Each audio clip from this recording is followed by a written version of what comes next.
সুনিতা পারিবারিক বস্ত্র প্রতিষ্ঠান খাগড়া, বহরমপুর এবং লালবাগ, মুর্শিদাবাদ।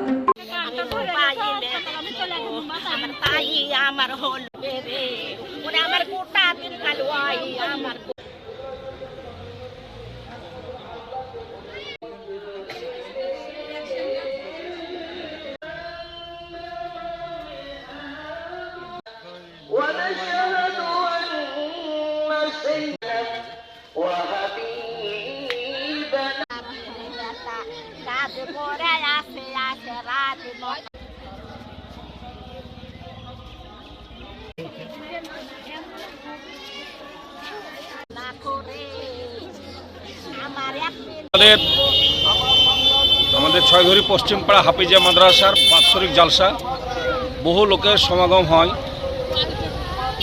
সেই দিন হঠাৎ আমাদের মাদ্রাসার পাশেই কাছে আমাদের এখানকার ছেলে শামাউল ইসলাম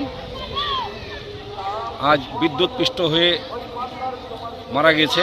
খুব মর্মান্তিক ঘটনা। আমাদের আজকের জালসার দিন মানুষ একটু আনন্দ ফুর্তি করে, বছরকার দিন আমাদের এটা, কিন্তু আজকে আমরা সত্যি আজকে মর্মাহত যে আজকে আমাদের একটা তরচাদার ছেলে আমাদের মারা গেল বিদ্যুৎপৃষ্ট হয়ে। হঠাৎ আমরা কাজ করছিল, যেভাবে হোক ওরা হ্যান্ডেলটা নামিয়ে করছিল কি করেনি, হয়তো শর্ট সার্কিটে সেইভাবে ওরা বিদ্যুৎপৃষ্টটা হয়ে যেত। বাড়ি কানেকশন। আমার বেটা বাড়িতে মাংস লিয়ে আসে দিয়ে ভাত রাঁধনু খাওয়া দাওয়া করলো করে বাড়ি থেকে বাইরে চলে গেল। আমার বউ ফোন করছে, আপনি কোথায় আছেন? আমি এখন বাড়িতে আসছি, তুমি দাঁড়াও তাই বলছে। আমি কাজে সাথী, আমি দোকানে ঢুকবো, দোকানে বেচা কিনা করব। আমার বেটা গেলি আমি ডাকবো, বেটা দোকানে বসে না, ওয়ারির লাগে বকনু আমি শুদ্ধে গো। বকে বলছে কি বললো, তো বলছে আসছি, তাই বললো আপনার বেটা। আমি অত গুরুত্ব দিনি করে ওই বাড়ি থাকে আসে বলছে যে দীপু আসে বললো মেজো মাসা মাউলকে কারেন্টে ধরেছে, হাসপাতাল নিয়ে চলে যাচ্ছে বলছে রে। আমি সব ফেলে থুয়ে দৌড়ে যাচ্ছি, আমরা কিছু জানি না। আমার বন্ধুর সঙ্গে গিয়েছিল আর বন্ধুর শ্বশুর বাড়িতে বকুলতলা পাড়ায়। ওখানে গিয়া দেখে যে এখন কারেন্টের এই বাল্বের হলনার লাগাইতে গিয়ে কি লাগাইতে গিয়ে যে একটা শর্টকে পড়ে যায়।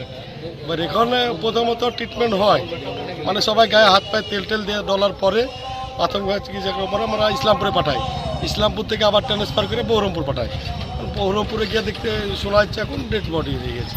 ছেলেটার নাম হচ্ছে শামাউল ইসলাম। ছেলেটা রঙের কাজ করে, ব্যাঙ্গালোরে কাজ করে, আর উনি মাঠঘাটও নিজের জমি জায়গা আছে, কাজ করতো। আর বিয়ে হয়েছে 1 বছর হচ্ছে, হয়নি। ওয়েস্টার্ন আউটফিট, ফ্যান্সি চুড়িদার, শাড়িতে রকমারি রঙের সমাহার, ফ্যাশনে এসেছে আজ নতুন সুনিতা, সুনিতা তোমার আমার আজ পুজোর হাওয়া, নতুন চাওয়া পোশাকের সুনিতা মন ছুঁয়ে যায়। সুনিতা, সুনিতা, সুনিতা সবার। সুনিতা 309 নেতাজি রোড, খাগড়া, বহরমপুর, মুর্শিদাবাদ।